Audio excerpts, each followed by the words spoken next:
Mitä teippiä toi on? Onko toi jotain erikoisputki vesisuojateippiä? On täällä joku varmaan The Incredible Flex. Toimisiko Jesari paremmin kuin tuo?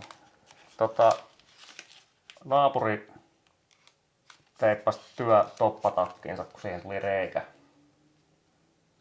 Se veti siihen viiltoon tätä.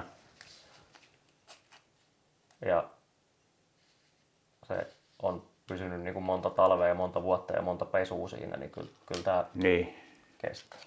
Ja kun siis tää on niinku tämmöstä muovihässäkkää. Tää on niinku rakennusteippiä. Tää on vissiin, olisiko tää höyrysulkuteippi itse asiassa oikealta nimeltään. Hei, jos se kelpaa sun naapurin toppatakkiin, niin kyllähän se nyt... Raksatoppatakki. Raksatoppatakkiin nimenomaan. Niin kyllähän se kelpaa. Kyllä se no niin, hei, sun ideahan oli paljon fiksumpi kuin mun idea.